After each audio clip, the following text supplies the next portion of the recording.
Halo, terima kasih untuk kesempatan yang diberikan. Dalam video kali ini, saya akan mempresentasikan mengenai materi manajemen produksi tentang produksi. Sebelumnya itu, perkenalkan, nama saya Anastasia Kansil dari kelas 6 MB2 dengan NIM 2005-3005. Dalam video presentasi ini, saya akan membahas mengenai pengertian produksi, fungsi produksi, tujuan produksi, jenis produksi, dan tahapan serta faktor dalam produksi, dan contoh produksi. Sebelum itu, kita lihat yaitu contoh produksi dalam pembuatan risol mayo. Tutorial bikin risol mayo. Pertama, kita buat kulit risolnya dulu, kemudian pecahkan 1 butir telur, lalu tambahkan tepung terigu dan sedikit tepung kanji. Biar ada rasanya, tambahkan garam. Kemudian diaduk sampai rata. Kalau kalian ngerasa kurang air, tambahin aja. Terus aduk lagi sampai teksturnya kayak gini. Setelah itu kasih minyak, terus di blend lagi. Nah, ini proses pembuatan kulit risolnya. Kita selingin untuk buat isiannya. Pertama-tama siapkan mayones dan juga susu. Dan ini tuh kita campur sampai rata. Setelah itu kupas telur yang sudah direbus dan potong kejunya kecil-kecil. Terus jangan lupa potong telurnya dan juga dagingnya buat isiannya gitu. Kalau udah, tinggal dimasukin deh. Jadi isiannya itu ada telur, keju, dan juga daging. Cara lipatnya juga kalian bisa lihat seperti di video. Hati-hati saat penggulungan karena bisa robek gitu loh. Nah, ini proses untuk balurin pakai tepung roti. Dan ini dia hasilnya. Terus aku pengen goreng gitu, pengen cobain rasanya. Nah, ini pas sudah aku makan dan ini enak banget. Tapi nggak tahu ya ini tuh mirip apa enggak. Tapi menurut aku ini enak. Wajib. Kita masuk yang pertama yaitu pengertian produksi. Apa yang dimaksud dengan produksi? Produksi merupakan kegiatan untuk menghasilkan suatu barang atau jasa dengan kegiatan pokok ekonomi. Produksi dilakukan oleh produsen dalam rangka menghasilkan barang untuk memenuhi kebutuhan konsumen. Next, kita masuk dalam fungsi produksi. Fungsi produksi adalah hubungan antara input dengan output yang dihasilkan dalam satu periode atau suatu gambaran bagaimana produsen berperilaku dalam memproduksi barang dan jasa. Dalam kesimpulannya, untuk meraih keuntungan yang sebesar-besarnya, keuntungan yang dapat dari produksi dimanfaatkan untuk memenuhi kebutuhan hidup serta meningkatkan nilai jual dari harga produk atau jasa. Next, kita masuk dalam materi yang kedua yaitu tujuan produksi. Tujuan kegiatan produksi secara umum untuk memenuhi kebutuhan manusia yang mencakup kemakmuran. Artinya, seseorang mencapai barang dan jasa dalam jumlah yang cukup. Selain itu, tujuan produksi bagi produsen untuk meningkatkan keuntungan serta menjaga kesinambungan perusahaan. Tujuan produksi untuk konsumen adalah menyediakan beberapa benda untuk memuaskan kebutuhan. Dan next yaitu jenis-jenis produksi. Jadi dalam jenis produksi itu terbagi menjadi 2 yaitu berdasarkan produk yang dihasilkan dan berdasarkan jangka waktu dan prosesnya. Kita masuk dalam yang pertama yaitu berdasarkan produk yang dihasilkan. Yang pertama ada produksi ekstraktif. Produk ini melakukan eksplorasi sumber daya alam tanpa mengubah sifat dan bentuk apapun. Hasil ekstraksi kemudian diserahkan kepada perusahaan lain untuk diolah lebih lanjut menjadi barang baru yang memiliki nilai guna yang lebih tinggi. Dan kemudian yaitu produk agraris.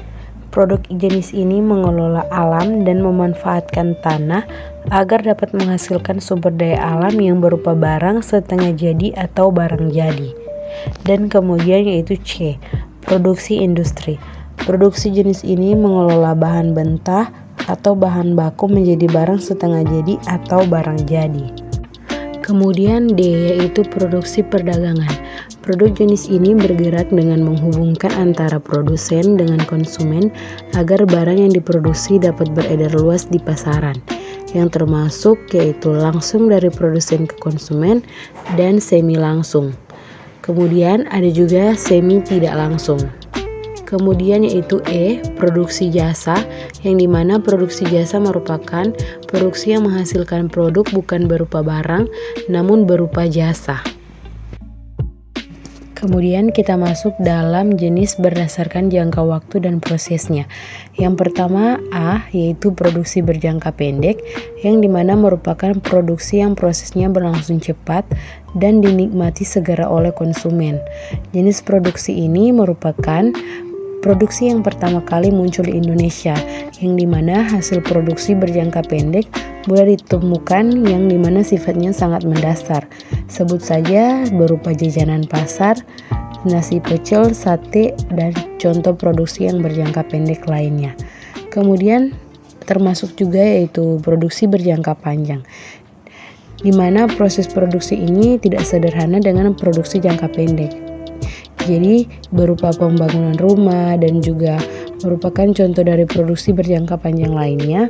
Kemudian ada produksi terus-menerus atau berkelanjutan, yang dimana dalam proses ini menghasilkan produk dengan waktu yang dibutuhkan begitu lama.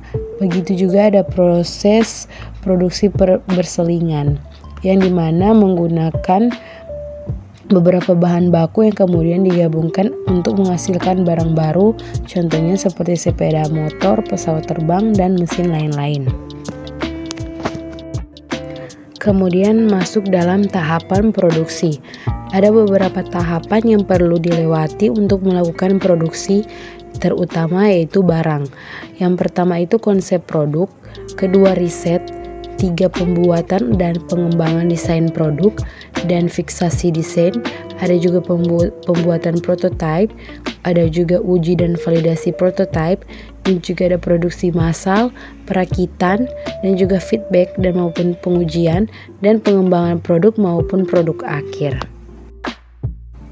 Next yaitu materi yang terakhir yaitu faktor yang mempengaruhi produksi. Yang pertama terdapat sumber daya alam yaitu SDA.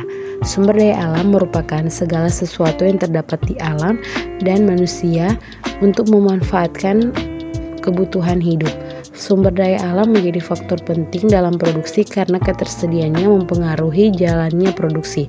Sumber daya alam tidak mendukung kebutuhan perusahaan akan membuat biaya produksi naik dan hal tersebut mengakibatkan harga jual tinggi dan tidak kompetitif. Misalkan pabrik pengolahan tambang, biasanya tidak jauh letaknya dari pusat penambangan. Pengolahan kayu biasanya tidak jauh dari hutan. Itulah contoh-contoh dari sumber daya alam. Kemudian yang kedua yaitu sumber daya manusia atau SDM, di mana SDM itu sebelum melakukan produksi tentunya harus memastikan kemampuan SDM perusahaan yang merupakan hal penting untuk SDM yang ditempatkan pada bidang keahliannya untuk membantu kinerja perusahaan untuk menghasilkan keuntungan yang maksimal. Dalam sumber daya manusia yaitu tenaga kerja yang terdidik, contohnya dokter, perawat, apoteker, arsitek, dan juga dosen. Kemudian ada tenaga kerja terampil yang dimana tenaga kerja yang memiliki keterampilan tertentu dalam melakukan pekerjaan. Kemudian ada tenaga kerja tidak terdidik dan tidak terlatih, contohnya yaitu rumah tangga dan petugas kebersihan. Ketiga yaitu sumber daya modal. Untuk menjalankan unit bisnis, modal adalah hal yang paling mutlak yang dimana harus dimiliki oleh produsen.